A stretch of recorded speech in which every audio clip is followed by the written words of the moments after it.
parents in this video used the Jessie box with their children during the weeks of Lent. They met once a week as parents, discussing the last session of the story and preparing for the next one. These meetings became invaluable for the support they offered one another and their faith sharing. They discovered the Jessie box empowered them as parents to actively pass faith to their children and wakened in them the desire to share this experience with other families, especially those who had become estranged from the church. We are very thankful for their generosity, allowing us into their homes and documenting this experience.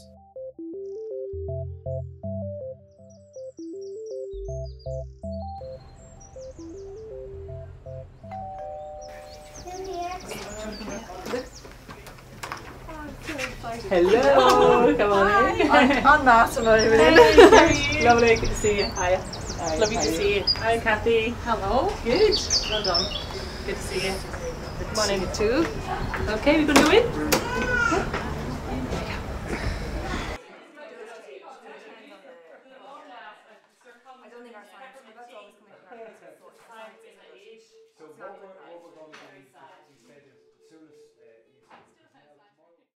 It's more than important, it's essential. I'm like, it really is the purpose of life. It would definitely, we would consider the treasure of our family is to pass on the faith and make a lot of sacrifices for that.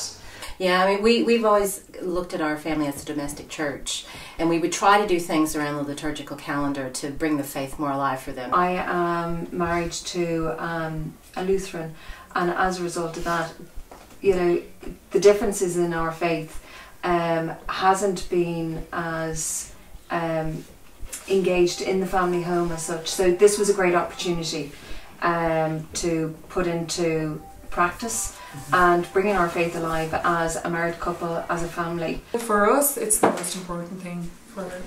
It's like we don't have vast estates and things to leave to our children, but we have, I suppose, the pearl of great price that we just want to pass on. And we realise that we can't depend on the school, we can't depend solely on the parish, and we know that we are the primary educators of our children in the faith. So it's very important, it's the most important thing. Just as a teacher, it has the visual, it has the auditory, the kinesthetic, which are all very important for learning. It's not just a book, or it's not just you telling them a story, it's the tactileness of the figures, it's the whole lot altogether really engages children more than just one method of that, and it's quite important. And if we don't pass the faith on to our children, we've really shortchanged them in the most important area.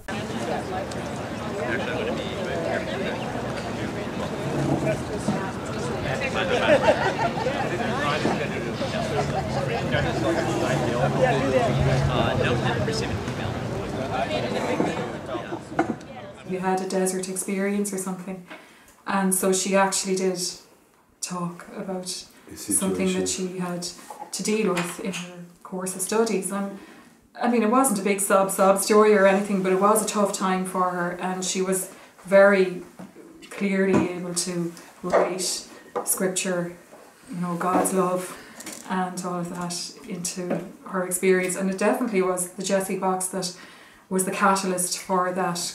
There's a real kind of cry, I think, for help in trying to bring the faith to children with quite a lot of the mums in the parish. So they're looking for resources and materials, and you know, it's easy to just recommend a book to someone or go off and do the catechesis with your kids, but it's very hard to actually go off and do that. I think if you do it in the context of something where it's laid out for you how to do it, and also that you have a group that are kind of doing the journey with you, and that you're kind of getting ideas from each other and feedback from each other, I think that makes a huge difference than trying to do it on your own. So I definitely plan to try and talk to my parish priest, as you suggest, but I've already spread the word to some of the mums, so I can think of at least 5 or 6 of them who'd be interested in doing it.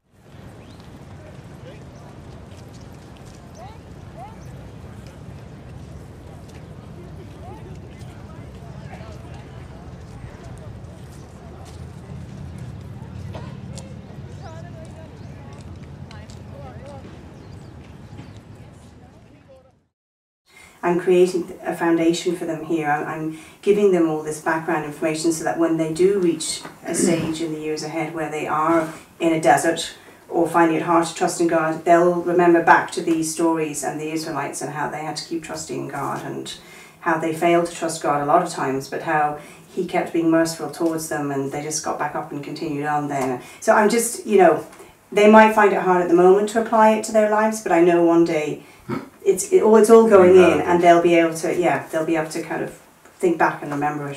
I was sort of involved in another programme years and years ago, but I had to opt out of it because it was too demanding of one adult person, and in most cases the mother, and it was just bordering on a little bit manic. Yes. So I just put that aside, went back to my own format of a good catechism, a children's Bible and a Bible history. So that's what we always structured our catechesis on. But if I'd had that, I definitely would have used it, yeah.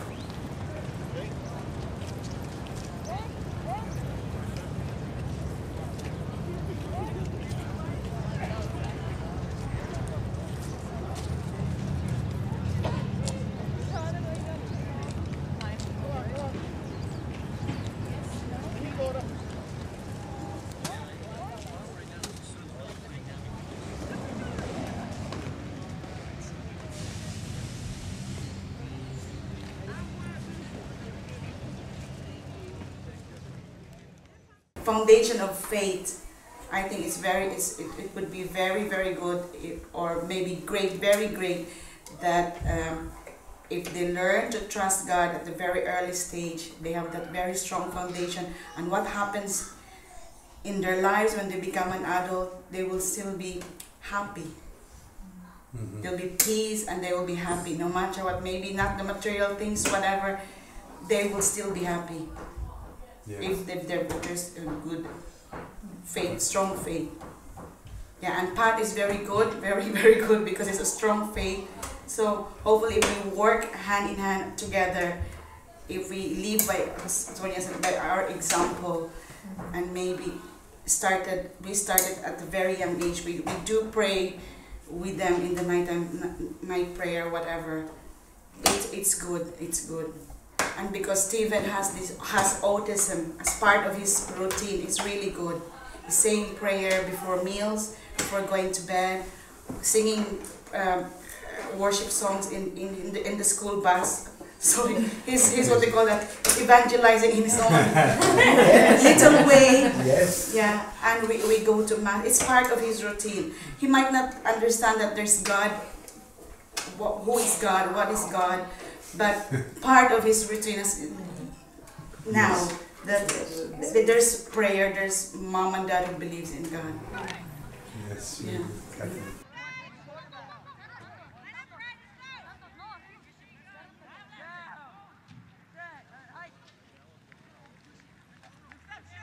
Going to mass on a Sunday, you get, a certain amount. You get, the Bible stories, the scripture. Being able to come home then and reinforce those stories through the use of the Jessie box has been really important.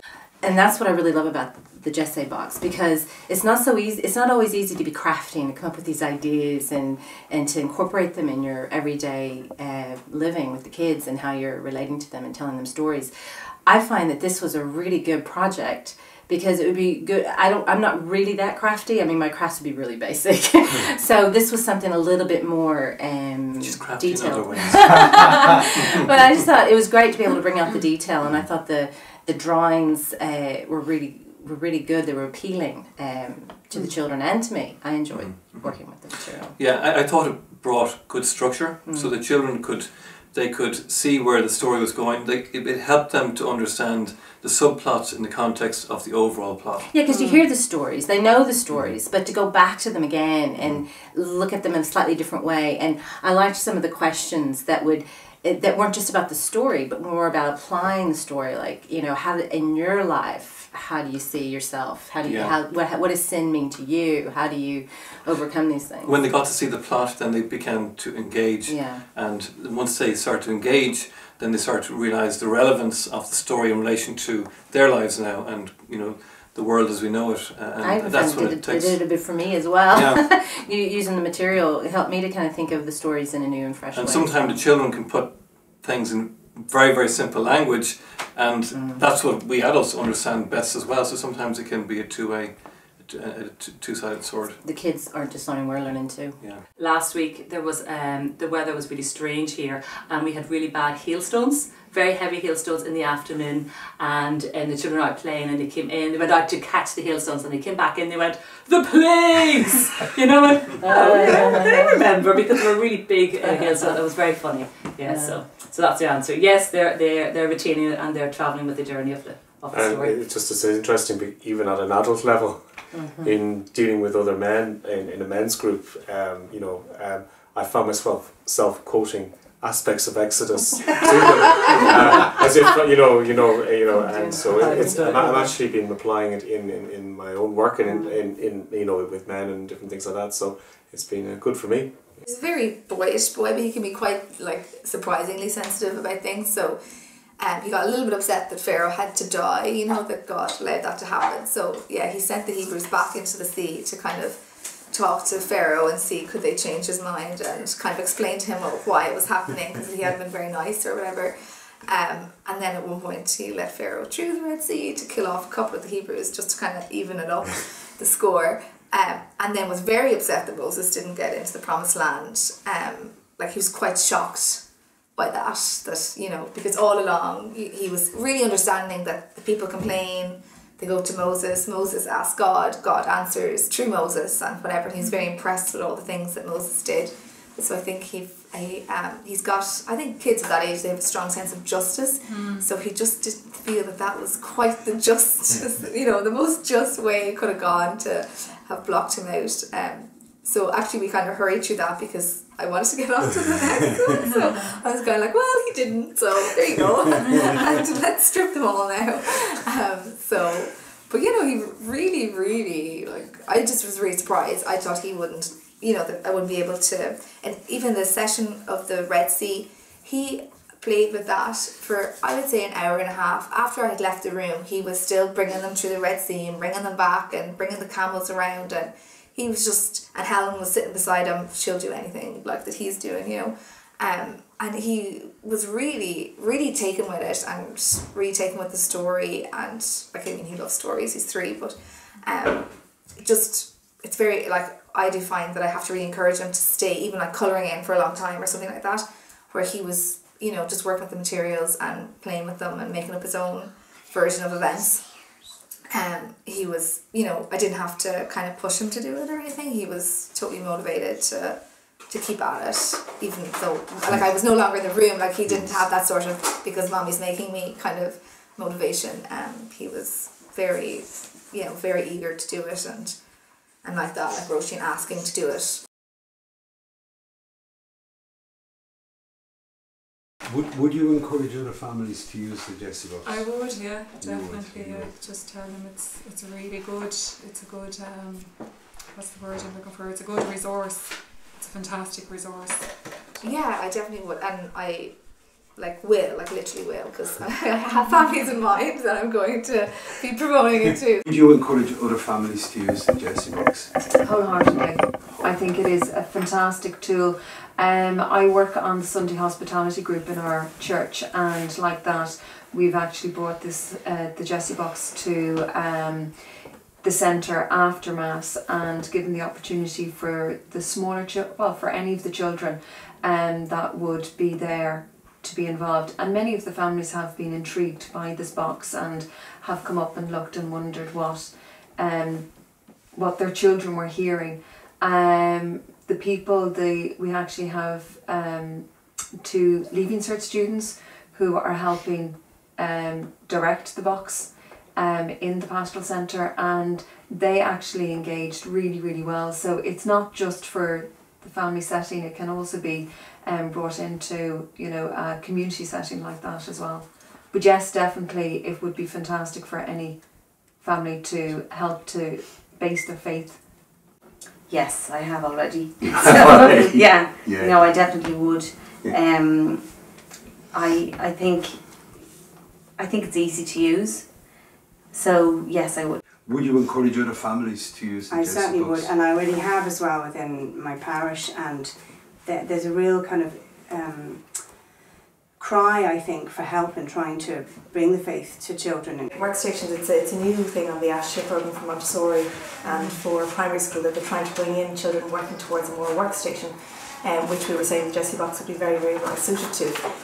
Having a station up for the Jessie box in one square of the room, and children take turns then each day or each hour to go to a different workstation and work on the different workstations. But it works really, really well. And that they go to whatever is appropriate for them at the time, and they alternate it around each other. I would be glad that my children will grow up, and then when they become an adult, their faith will be even greater than my faith, because it's very crucial. I struggled from my childhood. I feel like there's resentment, whatever, from my past, from my roots. But although I'm brought up in a very Catholic family, but there are some, how would I call it, bitterness in my heart, and I don't want my children to have that. Like the pattern of my childhood has to be passed on to them. But the way I look at it, if they have God, if they have strong, very strong faith, it might be easier for them to understand different personalities when they grow up, whatever, and profoundly they might be able to forgive easily. Would you support another family using the box? Oh, I would, yes. As we've already said. How did you find these meetings that you had once a week with your other parents who were using the boxes? I found them very helpful, and especially when we can share ideas, when we all acknowledge similar either difficulties or similar themes that are coming through, especially from some of the questions. It is fantastic to be able to hear of other people's experiences, and also know that we have the support of other people, so that we can then help and direct that within our own next session maybe, etc. So yeah, it is very important. you know, say to stick with it as well. If they found it difficult at the beginning, just to stick with it. How do you find these meetings that you had during this last 5 weeks with the other parents? I found them very good. I think we wouldn't have got it done on the day we were supposed to do it if we hadn't had the meetings. So they did definitely encourage us to do it, and because we did them on time, I think that helped us to remember the story that we were doing as well. If we hadn't, it might have taken us 2 weeks to do it, you know. I did, yeah. I don't know if I personally would need it now. I found it very good for the first time doing it because it was also new to me, and maybe for a second time. I wouldn't necessarily know if I'd need it every single time, but it was definitely very useful, I found, for this time, because you're doing it for the first time, so it was good to know that some of the things I was finding tricky, other people were finding it tricky as well, or, you know, just to get ideas of them. And I think if you were doing it, if you were somebody who didn't have as much formation or you know, such a grounding in your faith background, you definitely would need the support to do it, I think, definitely, yeah. And would you be prepared to support another family using the Jessie books? I would. I probably wouldn't be able to do it on a, you know, just time constraints. I could do it kind of as a once-off. There's a very interested primary school teacher out in Buddhistown. She absolutely loved the idea. I brought it to a Life and Spirit seminars. I was giving a talk, and it was called Growing in the Faith, or Growing in Faith. And so I brought it as a way of families growing in faith and handing on the faith, and it got great interest, you know, just you know, with it. So, you know, it's particularly for primary school teachers, you know, and particularly primary school teachers who have a faith and want to pass it on in their classroom. They're hungry for materials. Parents need each other in support. It's encouraging to have other parents saying, "Oh, this is what I tried. I hadn't thought of that." One of the things that we did that I thought worked really well. We didn't do it every time, but we'd kind of take the material and change it up and make it our own a bit for the boys and their ages. And we would do little quizzes. Like instead of we'd do the story and then we'd say, okay, who can remember who did this and what happened there? And it made it a little bit more, I think, engaging for them. And you're getting ideas like that from each other when you have meetings with other parents. Yeah, I think that parents learn from each other as well. Yeah. It's a new program, it takes a little getting used to, and I certainly learned from other parents and how they were applying it and thinking, okay, that sort of approach will make it easier to engage the children or to convey the essence of the story and so on. And then also just there's a solidarity when parents get together. They're expressing solidarity with each other, saying, look, we are concerned about our families too, and we need to come shoulder to shoulder. And also, of course, when you have a scheduled meeting point, then it keeps people on track. You make sure you get it done. Could you see yourself supporting another family using the Jessie box? Absolutely. Absolutely, yeah. I think that's important, to support each other and to get it moving, to get it off the ground. Yeah. From family to family, parent to parent, just encourage to I suppose just in the same way that we had the sessions here, that gave us the ability to quickly then get other people off the ground. I guarantee you there's families out there that have heard about this and for whatever reason they haven't picked one up and all they need is just a little encouragement.